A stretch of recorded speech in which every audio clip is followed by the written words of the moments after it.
Cool. All right. So I guess for background, for the part that for those not familiar, I mean, what the way I wanted to start this off is I always love telling people because it's true, one thing with our freelance army, so to speak, that we have is a specialist in everything. And you're one example that I always give. So, but it's actually kind of interesting.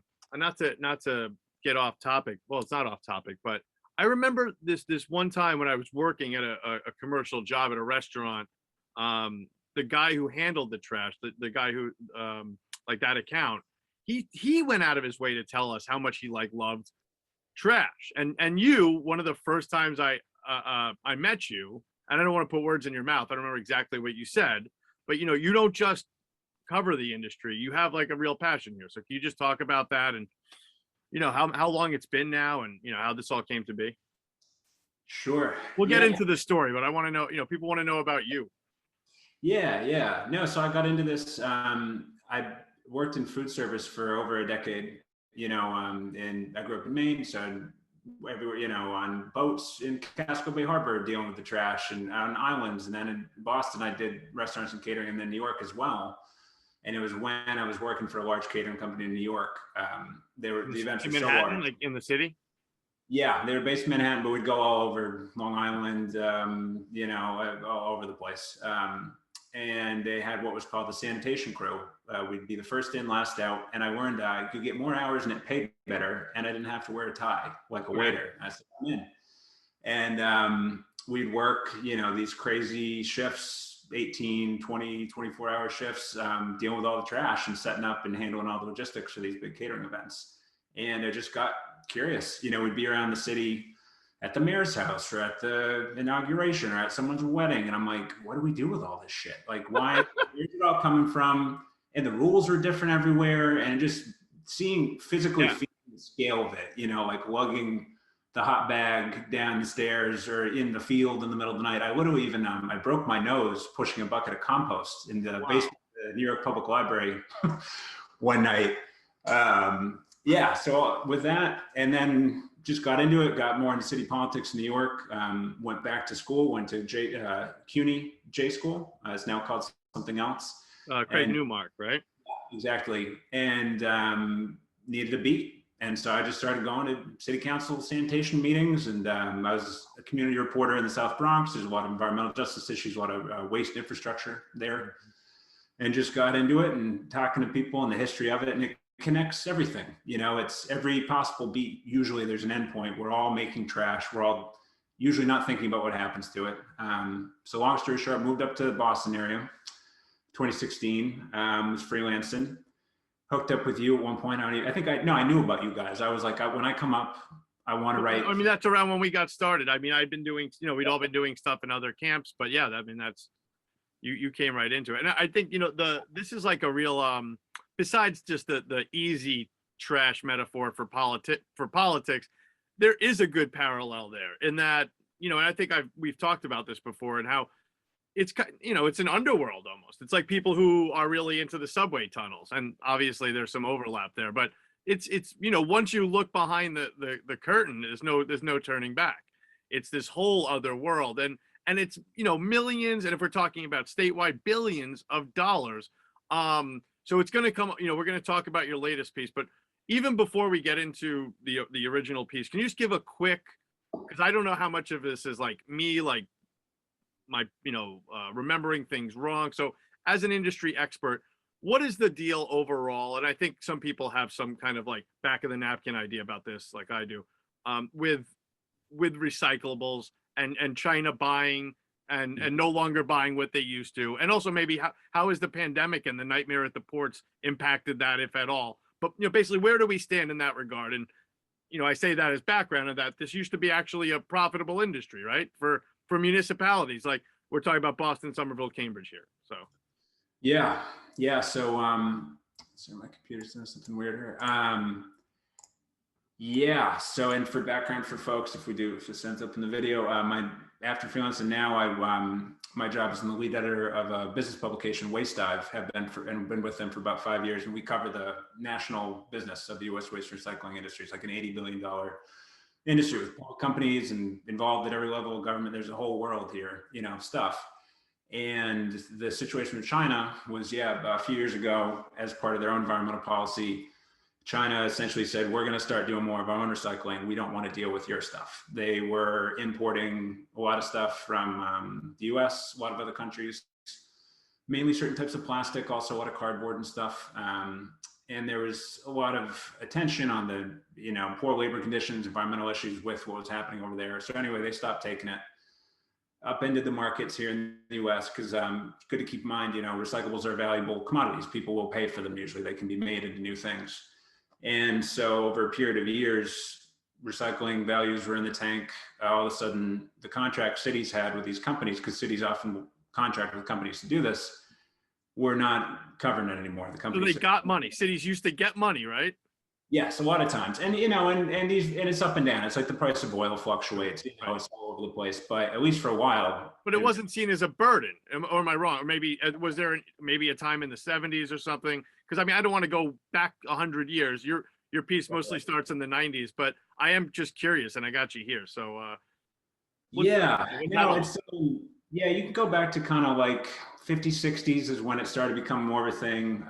In the 70s, the Resource Conservation and Recovery Act, RCRA, as it's known in the biz, passed standards for landfills and standards for trash generally. Trickled down into 80s, really 90s. You started seeing the first curbside recycling programs. Before that, I remember as a kid, drive with my mom, would go to the drop-off center. We didn't have curbside, Right. You probably dealt with the same. Yeah, it was a big deal. And I got to be honest, Cole, even till this day, it's interesting. Like no matter where you go, it's different. And the people who live there, they're like, I don't know, it's changing. It's really all right. So which brings us to the topic of the day, which is if this is a something that people don't see every day, if this is something that happens not behind closed doors, but behind the scenes, so to speak, the people who do it are really in the shadows, right? Like really forgotten about. So just how did they turn up on your radar, this as a labor issue? Obviously there have to be people involved here. I'm sure your industry is listen, it has, I understand it's an industry, so a lot of there's a lot of numbers, there's a lot of talking about the size, where the stuff is actually going, but there's also people involved. There's not to put you on the spot, roughly do you know how many roughly recycling sorters there are in the country? Are we talking thousands and thousands? Definitely thousands. It's a number I should know, but I don't have. No, it's okay. I think we can let you off the hook on that one. But so just tell us how they come up on your radar in this story of Boston with this massive contract in particular. Like I say, there's a lot of folks involved in this. We'll see maybe the people collecting the trash. We don't always see the people where it goes next. And these large recycling facilities around the country are where it ends up. A lot of it, there's a lot of machinery involved, but there's still a lot of hand sorting involved because people don't put the right stuff in the recycling bin. Not even like, debates about what should this takeout container go in, just like completely the wrong stuff, dead animals, live ammunition, crazy shit.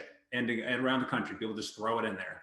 And so there needs to be someone there to sort it out and to make sure, because at the end of the day, they need to produce a commodity that someone's going to buy. Take all of our Amazon boxes, get a bale of cardboard, sell it to someone to make more cardboard. They don't want the dirt and the random stuff in there. Mm-hmm. And so, you need these people to sort it out. It is starting to get more mechanized. There's more robotics and stuff happening now, but it's not a full replacement. There's still people, lower paid jobs. The way this one came on my radar was when I moved up here to Boston, just started going to waste events. I was like, all right, if I'm going to meet people, show up at the community garden or the this or the lecture or whatever. One of those was a circular economy tour of the Roxbury area, and standing in a community garden, I wish I could remember where, we just started talking to some of the local activists. They were starting to kick off an effort to get a new zero waste plan in Boston, something they've been trying for years, hadn't really gone anywhere. This was 2016. And they said, have you heard about this loophole in the living wage contracts that Boston, these cities set these contracts, or rather these living wage policies in the late 90s. There's a whole national movement. Baltimore was one of the first, and Boston followed soon after. If you have a large city contract, you have to pay your workers X amount. This was their city's way to try to raise the wages. And Boston area had never complied with that, with the recycling contract. It was a whole issue. There was protests outside the facility. That was in the papers all the time. Mayor Menino was getting asked about it. It was a big deal that they were letting the recycling company off the hook. And then years went by and it just became official city policy. They're like, well, we've always done it this way. No one cares. No one asks about it. And then we decided to look into it.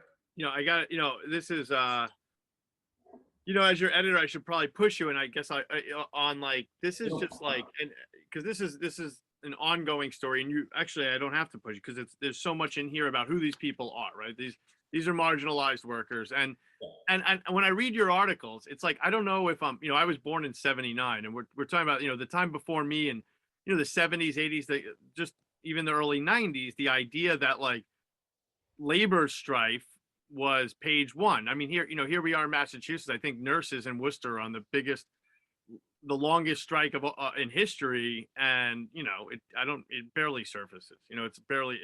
So that's the kind of thing that would be covered on page one until it was over, no matter how long it went on for, even back in the 80s.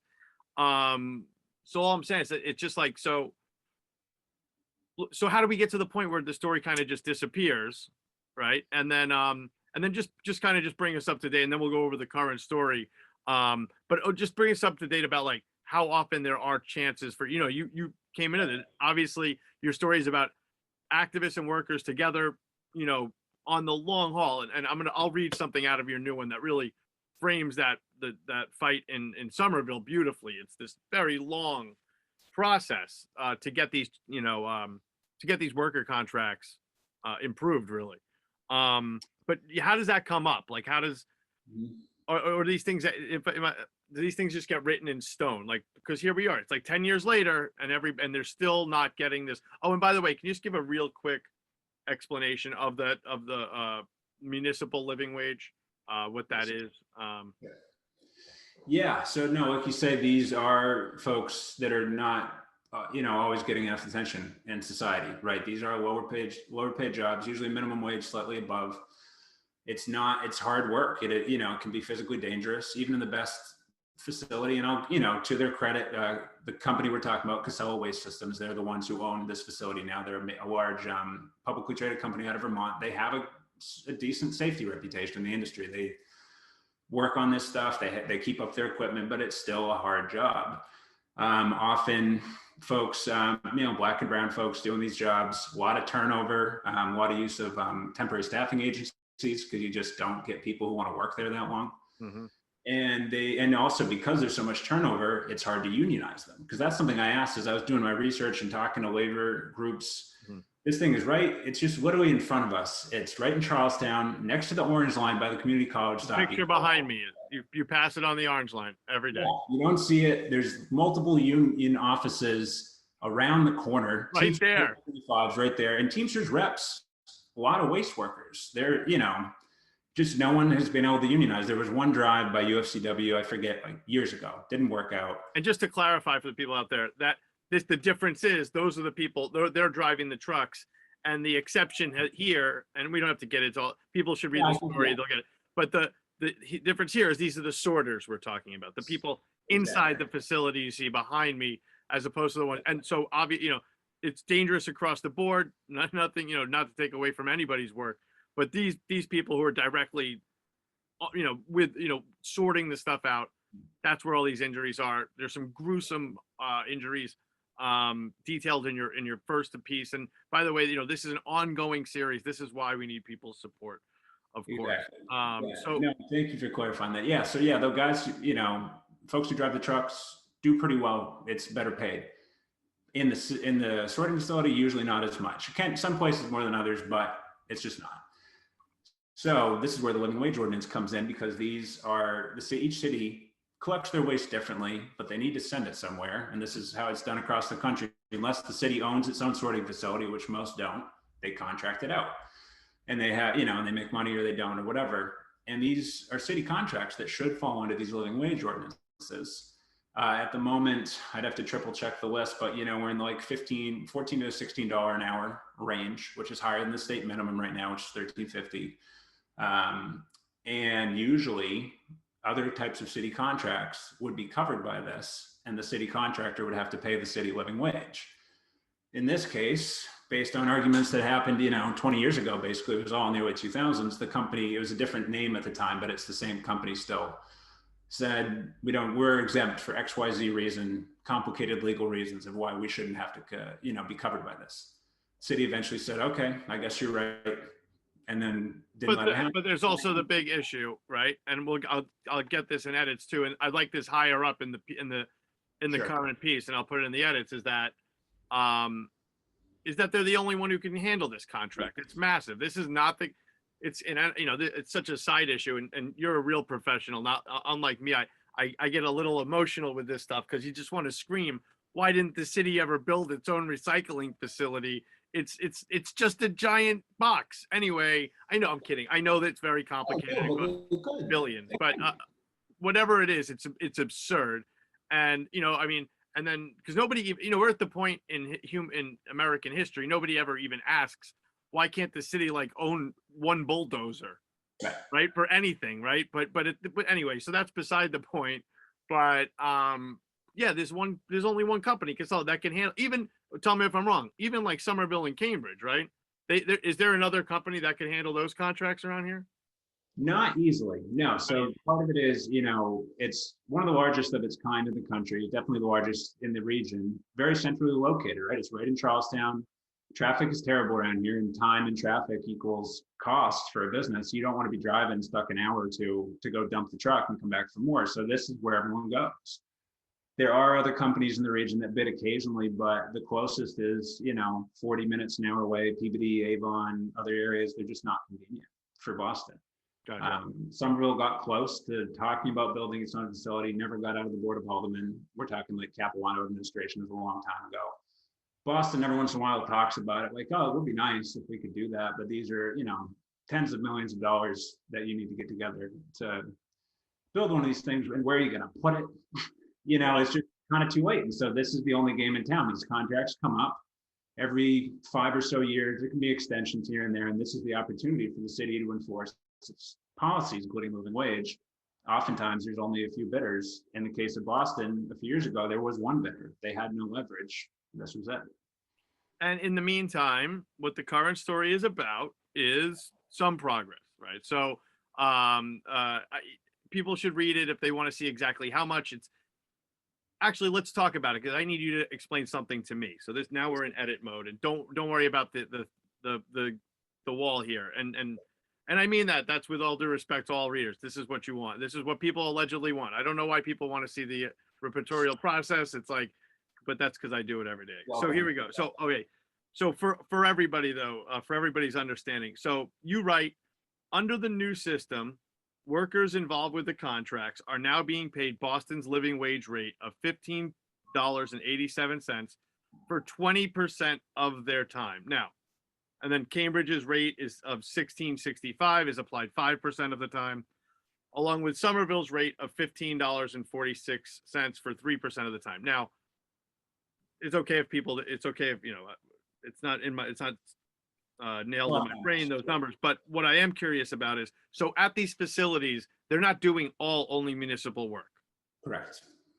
But there are some people that only work on private recycling. Is that correct or incorrect? Or do they actually delineate like that? We don't know. Yeah, I mean, there are different lines in the facility that could be handling different types of material, but it's a calculation, So this is like of their overall time. It's not like 20% of the time of that they work on city trash, which is maybe 50% of the time.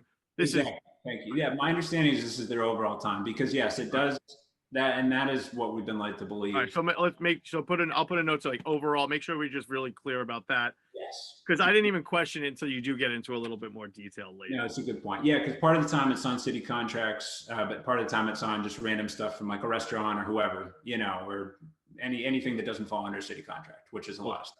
And there's no big structural stuff here, so I'm just gonna go like through some. I'll put any I'll have line edits to you by like tomorrow night, or and it'll take you'll have half hours worth of work. I mean, but it's really, I mean, it's all here, and it's. I'll tell you, just like last time, and maybe it's because I'm a geek for bureaucratic. This isn't ineptitude, I guess. This is like some really. slow moving stuff. But I don't know. You make it work. It's 5 pages, but it's really it keeps me. All right. So well, and I think here's one of the reasons why. You keep getting stonewalled by everyone. You're like a totally respectable reporter. You even have a collared shirt on. It's 9 o'clock at night right now. It's like I just this and tell me how about it's I mean I don't think it's like us. I don't want to be that like so I just don't, and clearly people have seen the work you've done. Are they just not used to being asked questions about this stuff, and it's like stay, get out of my hair. You tell me. I don't what is that? Because like here the Boston Planning and Development Agency, why they oversee the living wage ordinance compliance is beyond me. That's another thing. But and we should triple check. It could be they share a spokesperson now that you said that. So let's triple check that. Yeah, why don't you put a note there? It's like and this keeps happening. Nobody wants to talk about this stuff. It's really complicated. I understand, but you've proven that you can handle it. What's going on with this? Yeah, for this latest round, and this was the case before. I mean, it was just hard to get people. I think part of it was the very first story was a long time period, right? I forget how, like a year and a half, because I was working on this in between stuff. Nice. Yeah, of course. Well, and it was ongoing. You traveled, you went to like New Orleans. And I was there for another thing, and every time I could grab something, I would use this. And so maybe that was part of it. They were like, okay, this guy just took a long time. Who knows? Like his deadlines don't matter. But I keep showing up. I don't know what it is. Some of them just don't want to engage. Of the 3 cities, I would say Somerville was the most willing to engage. They're bragging about all the great they've done in the world. Right, of course. They're happy to engage, but that's fine. I'm happy they did. This is even before any of them had decided to change. Because when I first approached them years ago, we were saying, "Hey, why have you been doing this thing, shortchanging workers for 20 years? It's not. No one wants to talk about that." And they were even talking then. Cambridge was the hardest to deal with the whole time. In part, I have my theories: city manager versus elected mayor system or whatever. They just have no accountability. The people who work there, these people at EPW, this is not them. This is the internal staff. Just is not easy to deal with from a press standpoint. Yeah, I know it's. I think I'm happy that you say it. This is the exact kind of thing that this is the kind of video that will slowly accumulate hundreds of views, and people watch a little bit here and there. And I just want people to get this is the grind. I mean, you work on this stuff for, not every day for years at a time, but for years at a time, because that's what it takes. And this is, but like with in Boston, so to bring it around Boston, I think part of the challenge with Boston is the acting mayor situation. Again, no comment at all on the acting mayor herself, not about her, but I think there's just a sense of in-betweenness right now. They would reference that in email. This is a huge thing you wouldn't want to deal with if you didn't have to. Yeah. And I have a good relationship with Boston Public Works, in part for my day job, Waste Dive. I showed up at meetings and bid openings for years. They know me. And they were helpful. And they said, well, you've got to go through living wage. The guy who was previously the living wage administrator when we were the original stories, who I knew, is gone now. And so the person who's there was not answering my emails, not answering my calls. Then I tried Public Works. Then they hooked me up with like some internal press office person who was emailing for a minute, and then they just went. Well, that's what we've discovered with this story. We've discovered with this story with anybody trying to like build a building or do anything in a place like Boston discovers, which is that as soon as there's more than one agency needed, it's suddenly you could send out doodles all day long, but you're never going to get everybody on the same page at the same time. But this is we had to file the records request, and that's how we finished this. When I filed, I knew what to look for. I said, hey, at all 3 cities, I said, I want your newest contract with Casella, which was easy. We've got 20 years worth of contracts, and we wrote the original story. And through the arcane language of the Boston Living Wage Ordinance, I knew you have to report quarterly, and I knew the form number. So I said, okay, I want all I think it was LW something forms for the past 2 years from Casella, and there it was. It's a way to do it, kids. That's how you do it for you. No, that's the art, whatever the arcane like document.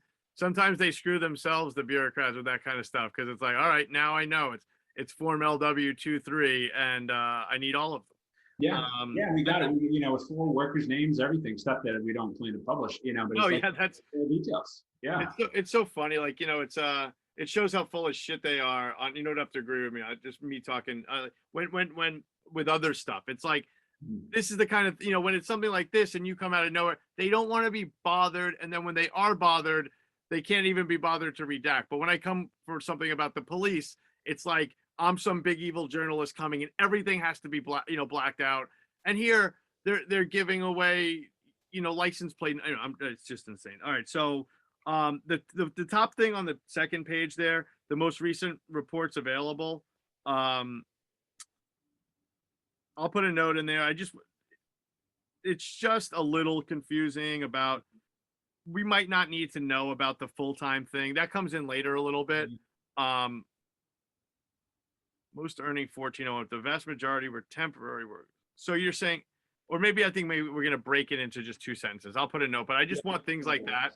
If we're dealing with like, I don't like 3 numbers in 1 sentence. I made that up just now, but It's a good rule. Yeah. it's a new rule, but, all right. So, all right, I have some section breaks I'm going to come in. I really like, while this issue seemed intractable for decades, that kind of seems like a new start, a natural new start. And I'll put a couple of those in. I'll like I said, I'll have all that for you by tomorrow night. Second. All right, and just as a little thing. So it's, and then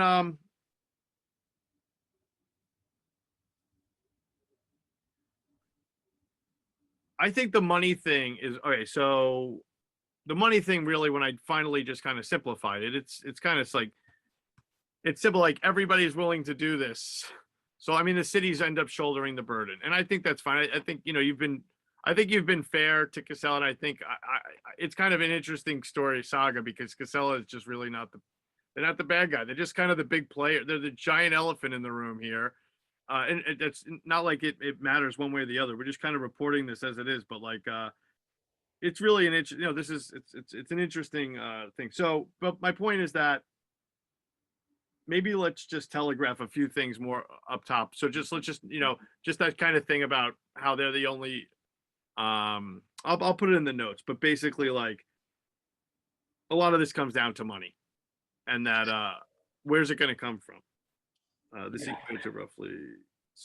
And I thought that was interesting how in Somerville, the councilor, you Campen, said, well, we're starting to have more money now and we can start to do these things. I don't know if that was the decision or not.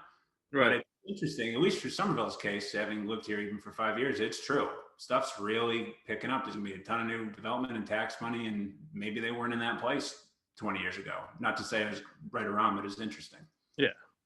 No, totally. I mean, where did Chris Osgood say this? I'll put a note on that. Where did he? Sounds like an elaborate, like. Yeah, that came when I FOIA'd for the contract. It was like a private email? Contract. Yeah. Oh, wow. It sounds like press language. Like a formal, it might be something they have to do. Like, he formally, asked the mayor's permission for the contract or something. But yeah, that came with the contract. Cool. A couple small things. Why did all the, Somerville. All right, cool. Yeah, great work on that. I love that thing I said I would read is like, I really like that.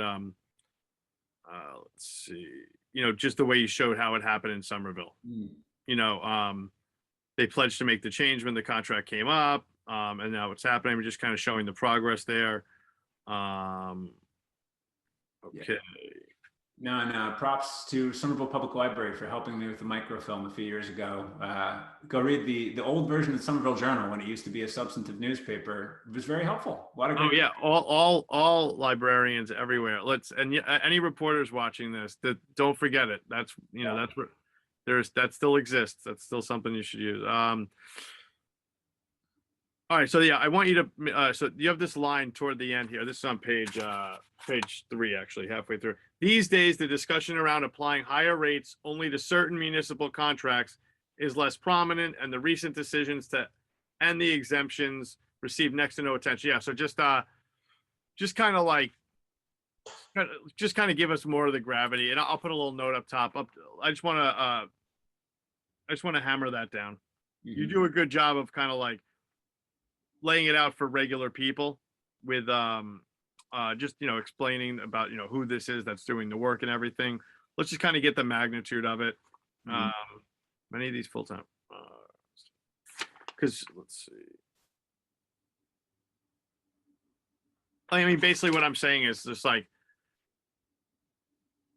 I just want that kind of image of like, these are like the forgotten workers. They're like kind of like, they work for the city, but they're contractors, so they're exempt. And nobody's really, And here we are, there's finally been some progress after, and this, you kind of have some of this. There's finally been some progress after all this time. But, and then to wrap it up, oh yeah, you do have that. You have the specific line on page 4. Casella runs the area's only large recycling facility, and competition is limited in municipal bids. So we're just going to move that up somewhere. I have a couple places we might want that up. Oh, this was the section I was saying that I just loved. And then I'll put this note too. Luce, the professor from CUNY. It's like, when you're reading a quote and like, yeah, I'm pretty sure they're saying this is a good thing, right? But like, certainly they're not being sarcastic in a quotation.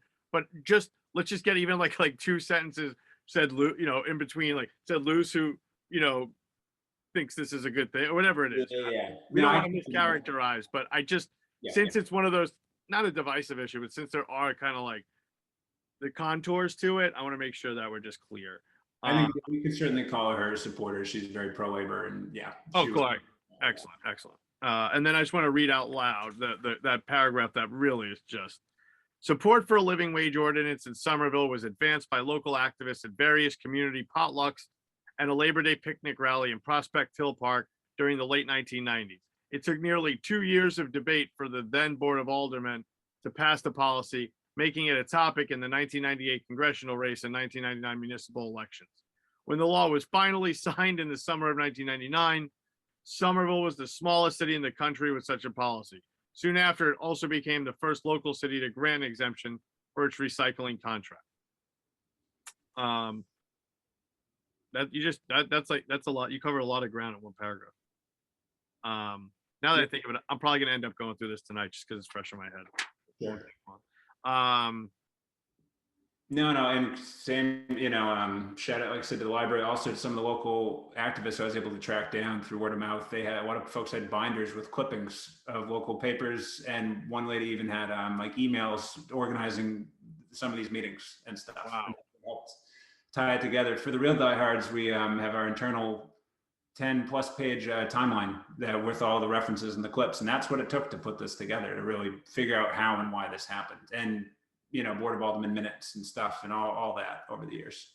What a unbelievable. And it's just like, this is a big thing, but it's just like really, this is actually an interesting one in that, like, yeah, we talked about how this got a lot of coverage, but just like even in the 2000s, think about just how many municipal contracts, I don't know, they're just totally operating in the dark these days. This is the kind of thing that just, it takes somebody like you, an expert, coming in and looking at it, and you're looking at big cities, sure. If you're covering, a town of 20,000 in Massachusetts, maybe you can get this on your docket, but still not. I mean, it's still. I remember when I was a State House reporter, you'd have to like learn about like health insurance in 24 hours, and I just, but at least you only had that one story to write, maybe a little puff piece for something else, like anyway. I digress. And then just a couple things that we'll just want to clear up. Like it's mostly probably just my confusion. It's been good to talk about it out loud. But basically, like labor advocates had long hoped to see each city's living wage applied more widely. I think here is like, and I guess to clarify with you, I mean, one of them is just 5% of the time, right? Yes, and this is where my own confusion. For years we knew, okay, here's the problem, they're not being covered, but then I still have not got a good answer to this day. Each city has a different rate. So how's this supposed to work? Maybe the highest would go or whatever, because they'd be like, we want them to pay more, and they wanted Casella to pay for it, which I understand that argument, but mechanically, if each of the 3 cities has a different rate, I never got a good answer on how to. Oh, like who works for what city in the same, because it's all the same facility. Yeah, or if they're going, okay, right now, if Boston got them to say 20% of the time, ideally they'd love to say, okay, because you're doing the Boston contract, you have to pay the Boston rate all of the time. They've always had different rates though, and so couldn't you tell that on the timesheets then? Yeah, it's just confusing. Of course. Yeah, that's what makes it confusing. Because if they want to get, okay, 28% of the time they're getting paid more, whose rate gets applied the rest of the time? Because not all the work they're doing is on city contracts. That's what's complicated about this. You realize if we had like sane government, instead of like one person who's like an auditor, there'd be like 150 or something like that, and it'd save you a ton of money.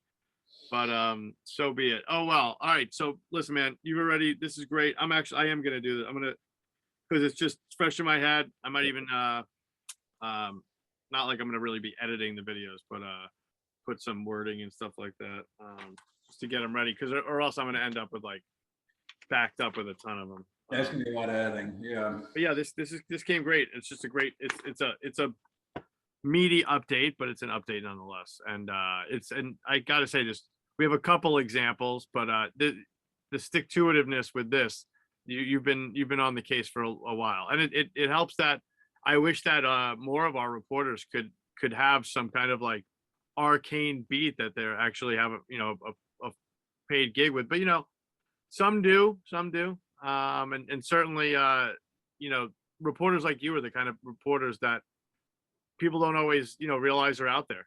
Tons of trade publications, tons of full-time writers, and these are a lot of the people who are in our orbit. And of course, you're easy to edit because you're a pro, but it's good. And you've definitely come to I think just one thing people should realize if they're watching this is like sure, there's a learning curve on my end, but it's good. It's a kind of balance where it's like this has to be for a general audience, and you're just so easy to work with anyway. But this stuff, there's a lot of heavy lifting with this. I mean, your first piece was just what was probably one of the longer pieces we've ever run. 5,000 words, maybe something like that. It was a real editing. It was, we had to do sidebars. Sidebars. Yeah, sidebars. Cool. Yeah. Well, that's what I'll probably do actually. So don't like wait up for me. I'll do a couple notes, but I'm gonna reread your original piece. Actually, that's what I need to do tonight. And I'm not just saying that because people might be watching. I'm gonna reread the original piece, do some more notes on here, and then I'll apply everything first thing when I wake up. All right. Cool. Yeah. No, all good, man. I can get it turned around whenever you get it in. Shouldn't take too long. No, yeah. All right, cool, man. I really appreciate it, though, Cole. Thanks a lot. Thanks for all the effort. We'll talk about. I'm thinking about maybe having an illustration done, but we still have the pictures from the great Derek here too, so we'll definitely. Yeah, and I took one. I put it in the folder. I just because I bike over there sometimes. So if you need a fresh one, I got one. Excellent. All right, cool. Excellent. All right, I'll talk to you later. Thanks so much, man. Take care. Later, man. Bye. Bye.